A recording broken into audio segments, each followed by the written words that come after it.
Rolling, yeah? Content over everything. Alright, cool. What's up, people? This is like Somali Corner. I think it's going to be a new episode, inshallah.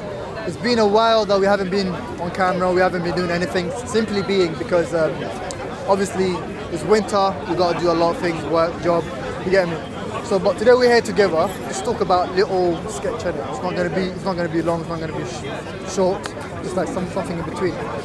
So, the main question that people ask about is like who, like Somali people, who are they? Like, what are they? Where do they really come from? Like, what is their essence? Like, what's their history? Because once we come here, all people say is like, you know, okay, straight away, Somali people are like, you know, just like any other African. We're all black, we're all this. And once we say that we are different, not like we're not black, or not like we are not African, but we are different from other people, they start to get agitated. What? How can you say that? Like, you get me, that kind of stuff. So, yeah, exactly. But what people don't realize is that, you know, you can't paint everybody with the same brush, like calling them like, you know, they're all black, or they're all white, or they're all this. At the end of the day, color is something that has been introduced to the world, like, you know, labeling people into colorism was from the Western world. And as Somali people, we've never taken, ever in our lives, we've never taken what other people have imperialized upon us. For example, our cities, they're Somali names. Our country is Somali name. Our language is a Somali name. You name it, everything. Our history is so different from any other African history. Like, we can go to as early as 19th century, or the 17th or 18th century, 17th century, or the 13th century. The more you go back, the more powerful you find out Somali people are. For example, look, the Adjuran Empire, right? And the Somali maritime history is the most powerful history in the world, basically in Africa, because Somali people used to control the whole ocean, like wallahi. But you guys can ask me any questions if you want. Look, it was the most powerful empire, to the extent that we had control over a lot of countries like Kilwa, Zimbabwe, Mozambique. For example, there's a place called Somali, Tanzania. You understand? So, you know, like the Somalis, sometimes we always get questioned about our looks because we've got different features. We look different. You know, other people always question, always go against how we look. They always say, "Oh, you're not black. You're not you're just Somali." So how do you like react to that? Okay, the way you can. That's a good question. Wallahi, that's a really, really good question. Did you get angry? Did you have a peaceful discussion with them? Like, Alright, when someone asks you, for example, when someone asks you, what are you? You're not black, you're not white, like you look different. You just give them like how it is, like if you know about your history. For example, when a Somali takes a DNA test, the least they can get is 30% Arab. That's the least. It goes over. I'm not saying we are Arabs, I'm saying we are Somali. So you're saying every single Somali is at least 30%? Is at least 30. I can just go down. If it goes, from what I have seen, maybe you see something else. I'm talking about from my knowledge. You correct me. But the thing is that 30% to 25%. I've never seen a Somali who's lower than 25%. Then it's also like, minimum 25%. Yeah, minimum. also, what you were Somali, would you consider Bantu Somali? Okay, we call Somali those people who are the descendants of Somali, because the name Somali comes from a man known as Somali. Somali had 9 sons, right? And one of them is Dir, Hawiye, so on and so forth. You can go in, you can go deeper. That's how the tribes came about. That's how tribes come about. But then this man goes back to another bone. I think it's M35, if I'm not wrong. I could be wrong, but M35. M35 is and M35 comes from Egypt, right? So once, for example, when you take your DNA, his DNA, my DNA, for example, we have this the V chromosome, right? The V35, something like that. So the V only comes from the male DNA, not from the female. So the majority of the DNA is taken that contain Arab or any other non-Somali, what's it called? Even saying non-Somali is very... Yeah, I am. any what's it called? Any that does not contain non-Somali DNA does not come from the father. It comes rather from the mother, because remember, Somalia, or the people known today as Somalis, as they evolved, they grew into empires and they were taking over lands and places. For example, Yemen around the Tuareg Empire, or the kingdom of the Puntland, yeah, we had influence over Yemen. Yemen was under our control. So it would make sense if you have DNA, if you have a Yemeni DNA in you, but it does not come from your dad's side. Your dad's side only comes, like, for It example. makes sense if the Yemenis have Somali DNA. If we are there. They do. For example, there is a tribe known as Ismail Jabardi, Abdurrahman Jabardi, but it has that Jabardi name, who's related to one of the Darots. And he had, like, these people do come from the Somali lineage, right? A lot of people will say, nah, Darots come from the Darot, or some Arabs come from Yemen. But the question is this: why can we not say, for example, if we had influence over Yemen and some other countries, why can we not say that the Yemenis, these people, this certain Yemenis in Yemen, we don't come from them, they come from us, since we had influence over them. You dig what I'm saying? So that's the truth, bro. But a lot of people would rather categorize themselves as Arab or be proud of being an Arab. I'm not saying there's anything wrong with being an Arab, but the most important thing is to be proud of who you are. Huh? Because even this idea of being proud of where you're from is very, like, problematic in some sense. How? Because you're proud of being from just because your parents are from somewhere. It should be about what happened or what the actions of your family. So I agree with you when you say Somalia was a powerful nation. I agree, and that's what I should be proud of. Not just because you're Somali. I know that there should be like not patriotism, but like you should be proud of your identity in that sense. But not just because I'm proud of being Somali because I'm Somali. That's a bit like. Okay. Let's get it right. When I say be proud of who you are, what I'm saying is that you are unique as people, right? You are not, even though you look like the Sudanese of the north, or Eritreans, or Ethiopians, right? Even though you kind of share some kind of likeness, you're not like them, because you was never like them. You was different. As a nation, you are different. As people, you are different. You are unique. For example, Korea and Japanese people, they all have Chinese eyes. I'm not trying to be racist, but they all look. But they're different. Asian features. Yeah, but they're different. Yeah. But I'm trying to emphasize where they, you know what I mean? But the point is this, yeah? They all look the same. You get what I'm saying? But they're not the same, are they? Yeah. They just happen to look like each other. Right? For example. So you're more like, you shouldn't be ashamed of where you've come from. Yeah, Right, but okay. not only that, you should know who you really are, know your history. Because, for example, I've been on this online debate, right? And people were asking about, like, are Somali people black, or there are Somali people What's who your don't. answer to that, sorry? Wait, there are Somali people that don't think they're black. My answer to this is simple. Because every time you say something about Somali people, or any people in that case, you have to know the history. For example, what does the word black, where does it come from? Like I said earlier, the name black was an imperialistic thing that's been put upon people, to label people. Like, they're black, they're white, he's yellow, he's brown, right? But in reality... Is it based on skin color? Huh? Is it based on skin color? What do you mean? Being black. Being black, for example, a lot of people, when they hear black, they would assume Africa. But there are darker people in India, more darker than what's it called, African people. Yeah. So what do you call them? That's true. Exactly, they're black too, but when these people see these dark people, they'll call them Asians. So, if that's the case, then we are black Somalis. Agreed, yeah. You know what I'm saying? Even that Aborigines, Because at the end of the day, look, you see, the people of the past, like Greek, Rome, and all these people, they had names for Africa, like different. For example, you have Nigeria, also not Nigeria, Ethiopia, for example. Ethiopia means black. Moor, I'm not saying it right. Am I saying it right? Moor, M-O-O-R, Moor, right? Yeah. These people, Moor, the name Moor means black. Negro, it means black. That came about from slavery, right? Yeah, but it's a Spanish word, right? Negro means black.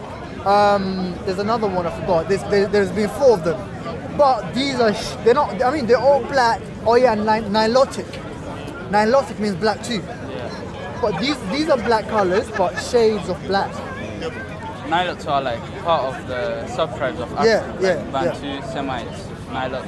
Nilot, but the word, I think Nilot means black. You can correct me if I'm wrong. Nilot, right? So these people, like these all names, they all translate black, but they all translate different shades of black. So which black are we then? Because when the white man came to Somalia, they said these are black Caucasians. That's literally what they said. We're not saying we are, but that's what they said to us. Are we? I don't know. Because when people ask me, are you black? Are you this? No, bro, I'm Somali. And people seem to have a problem with that. But people don't have a problem. Even saying, nah, I'm not black, I'm Somali. No. That's what you said, nah, I'm Somali. I'm Somali. No, but if I say, are you black? You're like, nah, you said nah. Nah, because if you're saying your I skin, never said I'm not when it black. I comes to said, your nah, skin I'm colour, Somali. Don't. So if Because you what I ask in think. Nigeria, would they say, nah, I'm not black, I'm Nigerian? See, in Somalia and Africa, until before media, before white influence, what happened was people never used to label themselves proper skin color.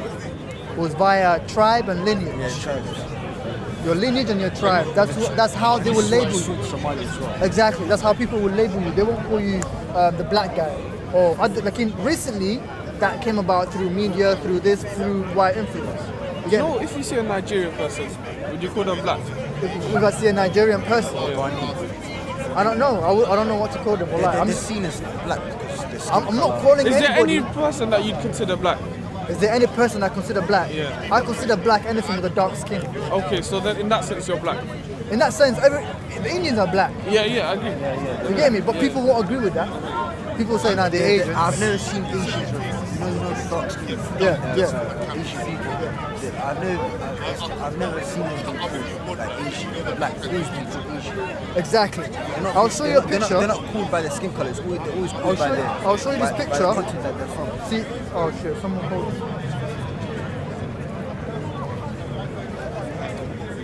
I'll show you this picture, right? It's an Asian woman, right? So, for example, in India, the further south you go, the darker they get. Some look darker than us, man. Yeah, bro, like super dark.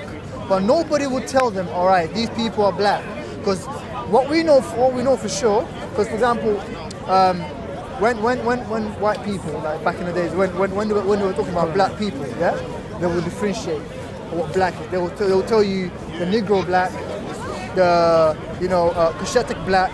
They called us Afro-Asiatic. Why did they not call us black if we are black? So they start labeling us, but us Somali people, we don't take their labels. There is no time that we actually took an imperialistic label, like taken over us or forced upon us. They tried to name it, for example, there's the city of Somalia that they tried to label, but we refused it. It still keeps its what's it called, ancient names, and all these names are ancient. They were not labeled like recently. They're ancient names. Like when I say ancient, it goes back in time, like 100 years or more, thousands of years names. You get me? That's how powerful it is, man. So the main thing is that, like he said, should I be proud of my country just because I'm Somali? Nah, you should be proud of your history. Yeah, Who you really are. What your country's been through to get to where they are now. Exactly. For example, look, I'll tell you this. And it's not just Somali people, everyone should be proud of their own.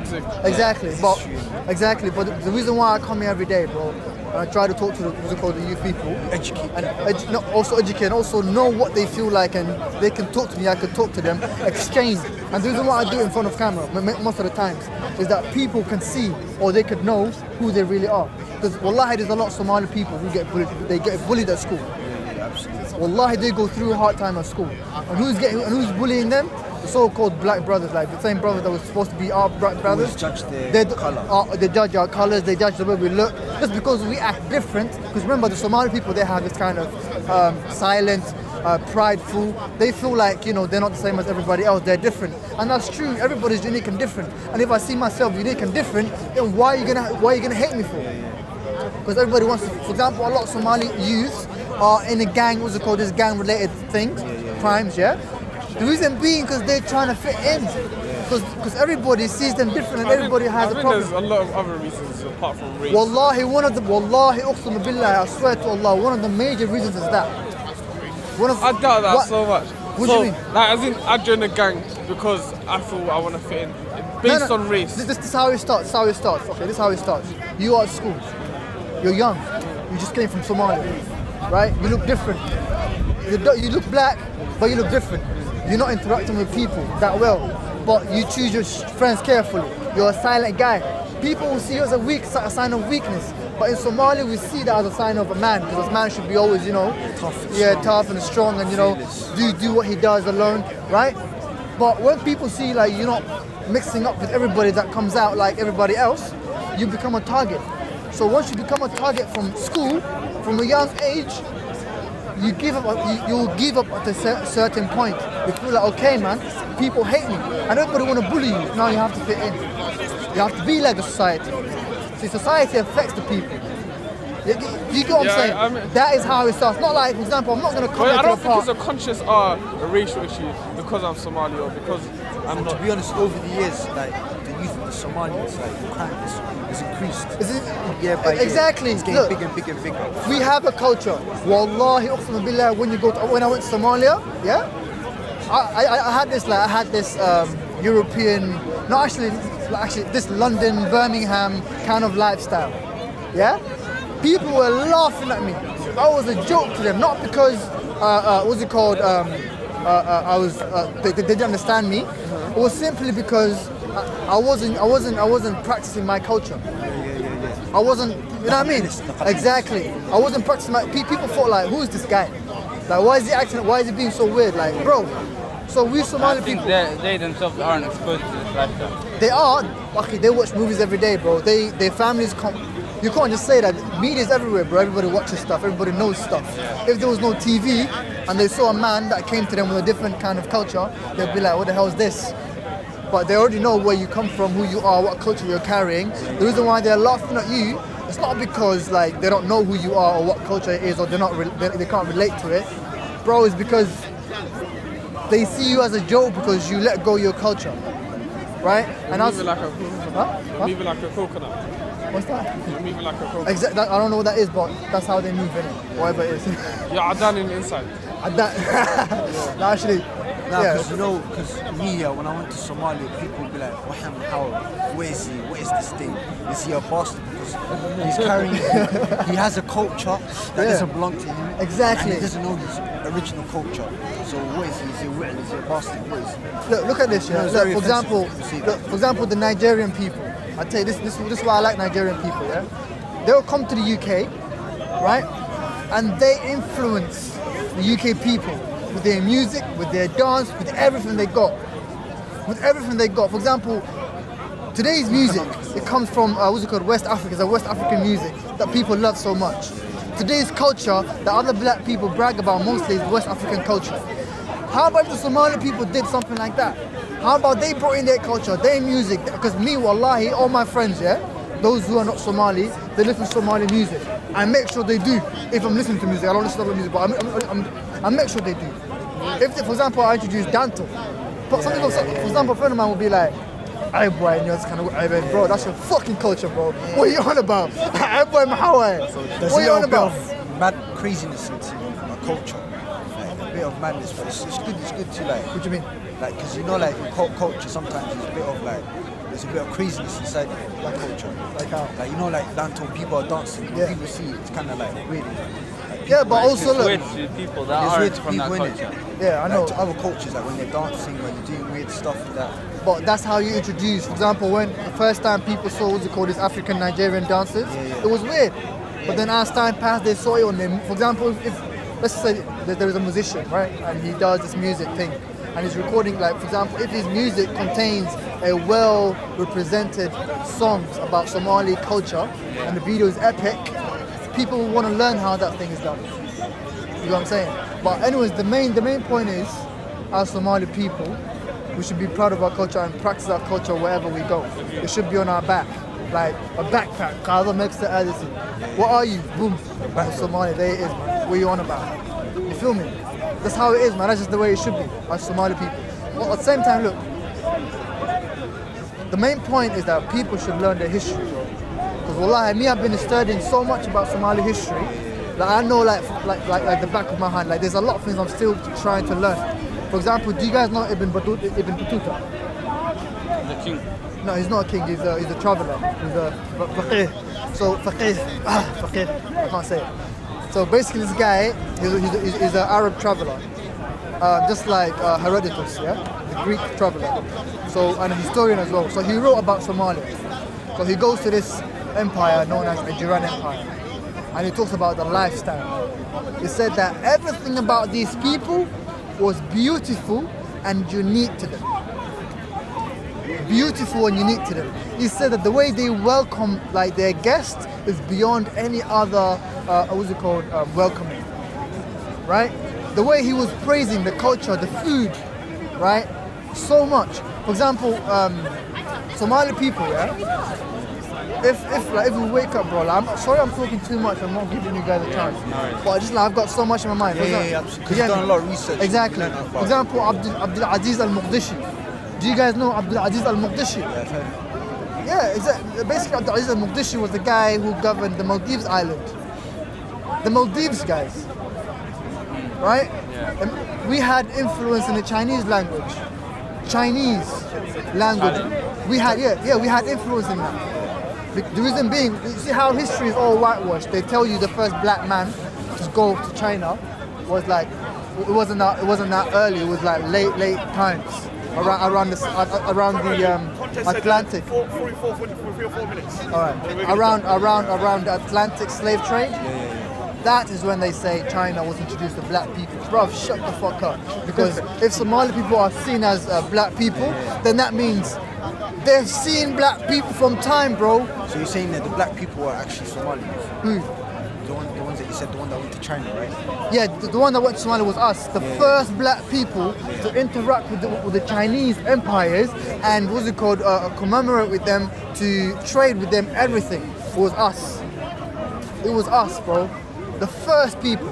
So look, the first tabi'is, the first African Muslim to become a tabi'i was a Somali. What's a tabi'i? Huh? What's a tabi'i? Tabi'i is like those who saw the Prophet, but they didn't see. Sorry, those who saw the Sahaba, they didn't see the Prophet. Oh yeah, like basically second. Yeah.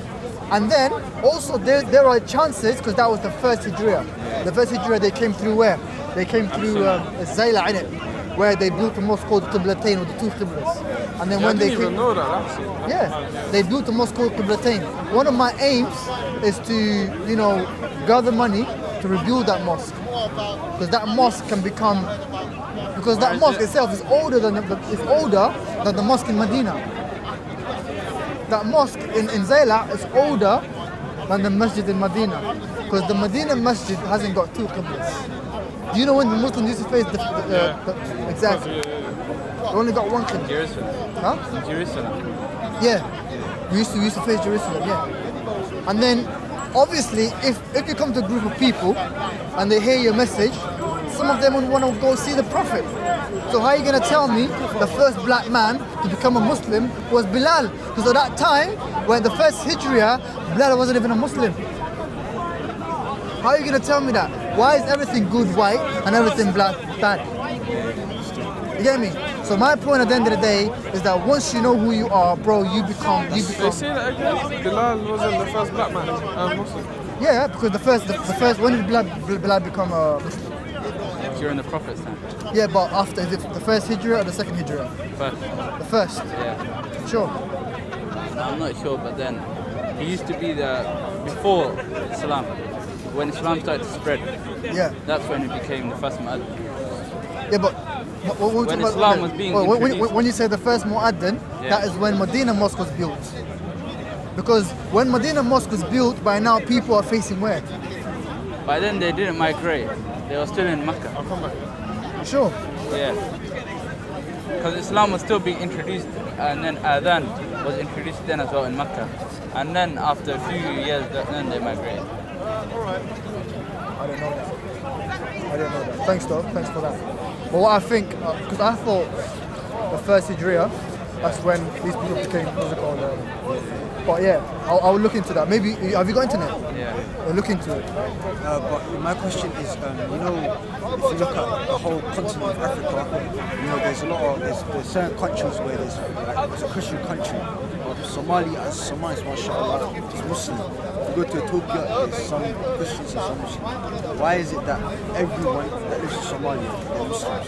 How has it spread that much? Why is it not like why is it not like there's certain Christians and there's certain non-believers and there's Muslims? Why is it like that? First of all, Ethiopia, yeah, before the Prophet ﷺ, they were already Christians. And the Somali people, they had a religion which was different to the Ethiopians. The only people that were Christians who happened to come from the lineage of Somali are Oromos, even though the majority of them were Muslims. The Ethiopian Orthodox Christians, where do they come from? The Kushetics, they come from the Kushetic lineage. Basically, Kush, it's for example, Noah had, I think, 4 sons. One of them was Ham. And then Ham had Canaan, and Canaan had Kush. Kush was also a king. I think. He was the first, earliest convert of the faith. What's When the Prophet started. is it? When the Prophet started preaching. Allahu Akbar. Astaghfirullah. I take back that, yeah? But one thing I know, because I thought Bilal became Muslim in the second Hijrah. That's what I thought. But I take it back in it. But the thing is this, yeah? Long story short, what was I saying? How they became Muslim? Yeah, why is Somali, why is it 100% Muslim? What you need to understand about Somali people is that before even Islam came to them, they had this belief of one God, and they called it Ebe. Ebe was the God of all, and then they had deities like Ayanle. Ayanle was an angel, the mediator of God and mankind, and then. And then they had a guy who was another guy, I forgot his name, who was a messenger of good, right? And then also they had God for other names like Waq. Waq means Lord of water, like water and life and peace, because there's no life without water, right? Waq was also a god.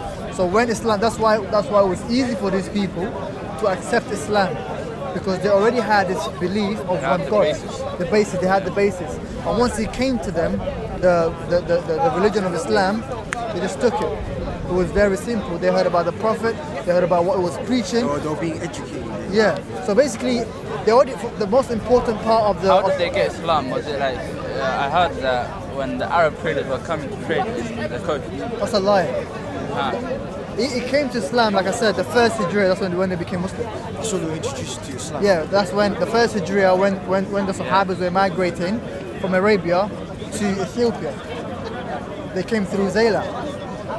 You understand? So at that time, I think Zayla was part of the... what century was it? It was 13th century, right? What century was it when the Prophet, the first Hijrah? I think it was about... Because there was an empire before the Durrans, and that empire consisted of what's it called, the parts of Zayla all the way to different parts of Somalia, all the way to Mogadishu, like the modern day Mogadishu. First Hijrah. Showing some next page.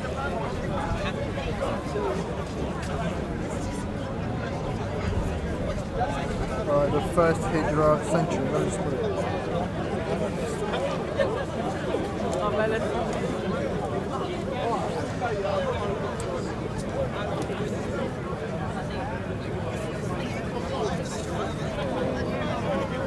I think it was about the 13th, if I'm not wrong, the 13th century.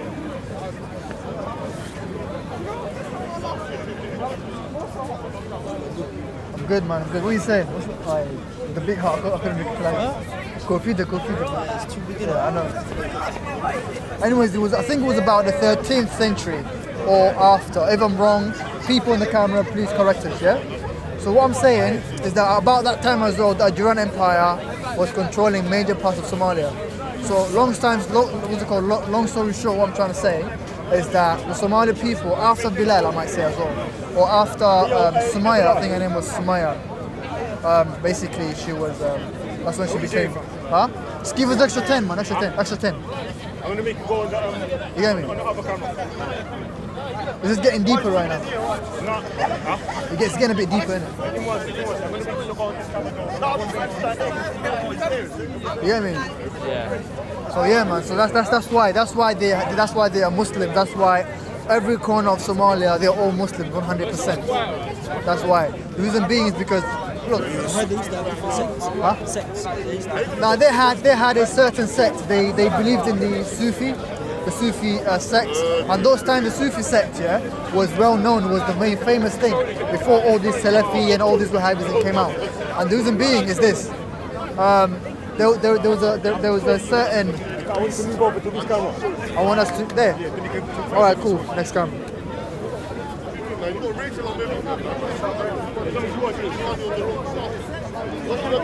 There was the Zuhadi sect.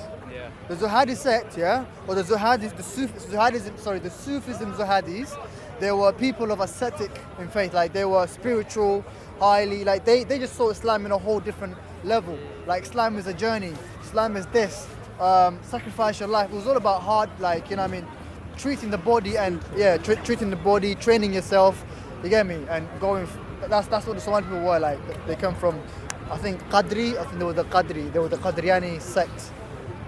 Yeah, they were the Qadriani sect, and these Qadrianis go back to the Zuhadi sect. Why do you think it changed? Huh? Why do you think it changed? Why do you think we changed? Is because over time, especially when the Somali government collapsed, over time there was one of the reasons.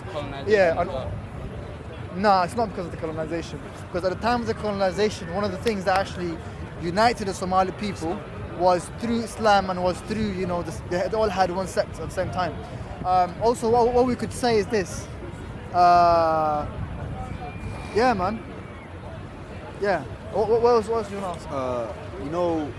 Because there was in the news that there was a team, a national team. It was called Somaliland. Some guy said Somaliland is not recognized as a country. And I spoke to a friend of mine, and he's from Hargeisa. And I said, to what country are you from?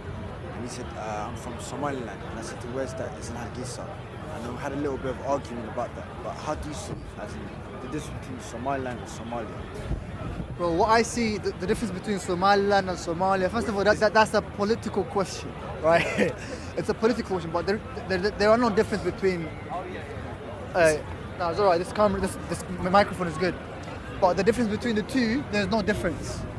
Why do I say that? Yeah. Because the people, if you want to analyze people and their difference, you analyze their roots and where they come from. Right? And once we establish the roots and where they come from, Somaliland and Somalia, they're all the same. They come from the same roots. Right? We all have the same DNA, roots. Some people who want to be different might say, we all come from different places. Yes, we all come from different places from our mother's side. For example, look, I'm going to mention a fake Qabil for myself, yeah? For example, let's say I'm Hawiya, for example, or I am Isaac, for example, yeah? My mom is Isaac, for example, as well. But my mom's mom, do you think she'll be Isaac? Nah. How about my mom's mom? They're all different. Men are the same. You get it from your father. Exactly, but how about the father? Tomorrow, if you marry, or if I marry a white woman, for example, if I know that kid is pale as hell, he's my tribe, he's Somali, he comes back to my lineage, but his mom happens to be white. Yeah. That's the point. So basically, Somaliland, if we're talking about politically now, right? These people, because they went through some hard, hard stuff going through. These people, they don't want to be part of Somalia anymore. And there are people who will say, okay, you guys cannot leave because we are one, right? And not to even mention one of the people that actually came with the idea Somalia to be one was Somaliland. Yeah. They designed the flag, the Somali song, the Alanka, yeah? Huh? The blue flag, yeah, they designed it. Yeah. Ali Mirror was the guy that made the national anthem. Exactly, right? He's a Somalilander. Yeah, so I'm not gonna lie, like the main elders, the wise people of Somaliland, they want to be one with Somalia. But there are other people who don't want to be one with Somalia because they still want justice. You get me? But also let's get it right, bro. From day one, Somali people had wars going on. Right? Exactly. It was united, but they always fought over power. Right? For example, Exactly. For example, let's talk about the Hobyo Sultanate and the Majertani Sultanate. Yeah, these two. One of them, one of the king of Hobyo was Ali, Yusuf Ali Kenandid, and the king of Majertani was Mahmoud Osman Kenandid. Basically, their grandfathers are brothers. They come from the same lineage. But they for example, the Majertani king, sorry, the Hobyo king was more a Somali compared to the other king. Why? Because the Hobyo Sultanate was about making Somalia one. That's why he didn't choose a tribal name. He chose a universal name, Hobyo. So what do you think like the fight is over? Like, is it over? Tribes, was it about power or money? What is it? Because I don't think It's not about tribes. bro. I'm telling you this. It's not about tribes, Something bro. else, there's something. The Sudani, the South Sudani president. You know what he said? He said Somali people are hypocrites, and people asked him why. He said, look, when people are watching them on TV, do you think these people are killing each other? They're the worst. But these same people who are leading these people into war, when it comes to on the table of the United Nations, they're laughing at each other, they're saying hi, they're hugging. He said, in Sudan, we don't do that. If I've got a problem with that leader, he's gonna stay miles away from me, because I'm gonna like knock his head out. Yeah. But you get me, it's not about, see, people, the people in power are the ones who are using this tribal nonsense to get what's get called, what they want. to get what they want and to raise armies. Because there are people, you know what I mean, when they hear tribe, they'll be like, bruh, man, yeah, let me do They this want, shit. people in Somalia, they want something to fight for. Yeah. They don't have like, they're not as gifted as us, you know what I mean? Like, they don't have money, you know what I'm talking about. So the way they get money is to fight, you know what I'm talking about? Yeah. Yeah, so that's what they do, to get what they want. See, the thing, okay, let me tell you something else. The war in Somalia is not actually done by Somali people. Yeah. It's about That's us. one thing you have to get into your head. The war in Somalia was put there. It's a man-made thing. For example, there are people who are interested in our ocean. They so that they can dump toxic waste because they are not allowed, because every other government is going to sue them. Yeah. Two, there are people, because Somalia has one of the greatest fish, like the most fish in the whole ocean, right? Is in the Indian Ocean, the Eritrean Sea, or the Somali Ocean, as I might call it, right? That's how it is, because before it was called Indian Ocean, it was known as the Eritrean Sea. Eritrean is like people with brownish, reddish color, like that's us, and the people of Eritrea as well. Now, we had so these people, what they want to do. They got minerals on that. Huh? Exactly, we got minerals and everything. So these people, they want to take your stuff. So what they do is that they create rebels. So for them to create rebels, what they're gonna do is like they will go to this man, they'll promise him power. They'll go to that man, they'll promise their people power, Then they get out of the way.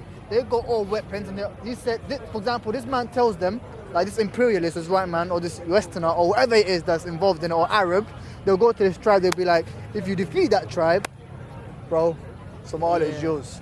This guy, if you defeat that tribe, Somalia is yours. So everybody's fighting for power.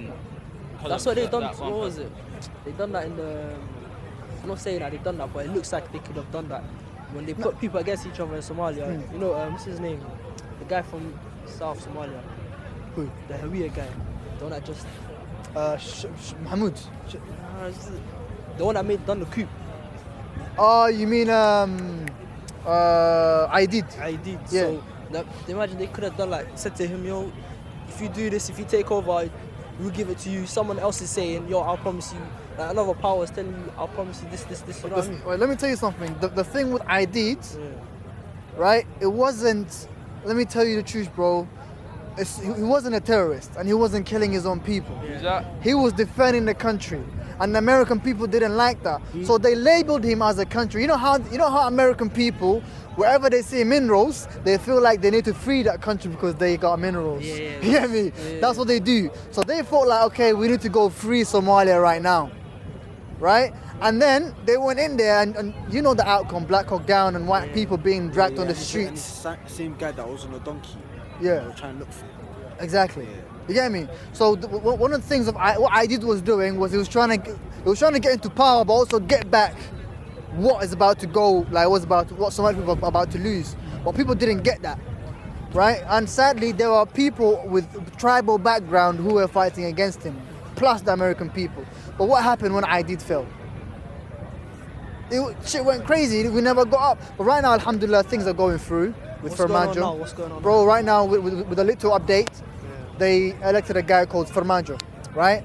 And what this man, for example, before this guy was elected, Is he doing a good job? okay, I'm telling you that, he's doing a proper fucking great job, bro. Before he was a president, 2006, he was a prime minister. As a prime minister, he has done more than the president himself. So when people saw this guy, it's like people like him so much, they said you have to sack yourself. Like, what's it called? You have to go down and resign. Yeah, sorry, that's the word I'm looking for. Resign. You have to resign, and he did it. If he hold on to, if he said like, if like what's his name, Siad Barre was like, no, I'm not resigning, there would have been a problem. But he resigned, and then after that, after years later, people selected him as the president. Now let me tell you what he did. You know the Somali air? Yeah. It was controlled from Kenya. Kenya, yeah. Now it's back to Somalia. Number one. Do you know the Somali Airlines? Somali Air? Basically, Airspace. airspace, yeah. Do you know the Somali Airlines, the plane? Yeah. That was destroyed a long time ago. It's back now. It's back on working. Do you remember how no country used to trust to Invest in Somalia. not only invest? I'm talking about flights. Like we get to investment to land in Somalia with their planes and start their business. Yeah. Now Kenya, Ethiopia, Turkish, China, all these people are coming to Aden Ade airport, right? And the best of all, right? Investments. Every country is interested in investing in Somalia. Even the UN sent a letter to Somalia congratulating them the great work they have done within half a year. Half a year. And all the other so-called presidents, what they were doing is that they were making promises, but they ain't done shit. Nothing. So wallahi, also the Somali army, they have created an army so strong now they got rid of Al-Shabaab, like almost 30%. Actually 40% of Al-Shabaab is done. We can't give percentages. We don't No, know who they are. that's what they said on the news. But that's the news though. That's the news. Yeah. So it's the Somali news. You take the lies, bro, if it's Somali. You hear me? Convince yourself, it's Somali, bro. You hear me? But anyway, that's the point. Right now, wallahi billah, Somalia is going great. Yeah? So one of my plans is to go back and invest. Also, one of my plans is to spend money on that Zayla Mosque, the Qiblatain. So that place can become a centre for other Muslim people to come visit. Because Somalia has more ancient mosques than any other country. In Mogadishu, there's another mosque who has 2 qiblas. In Mogadishu. In Kismayo, in different places, there are mosques that has 2 qiblas. Islam got to us before the qiblas was changed. So that's how ancient we are, man. That's how ancient we are. And people are saying that now, for example, there are some Somali people who think Somalia should be scattered around and every little state should have their own president. And I mean, they could do that if they want, but It's not gonna have unity. exactly, like for example, since we got into politics, what happened to, for example, people like some people, even though Butland was a great place, like they started good things, but still their politics, the Emirates and the UAE had influence in Somalia, major influence, like fucking major influence, to the extent that they could do whatever they want, no one could talk to them. You get me? No one could say shit to them. That's just the way it was, bro. But is it improving now? Yeah, right now, for example, what's it called? The Emirates have no contacts, nothing with the Somali people. No, they've been kicked out for good. You get me?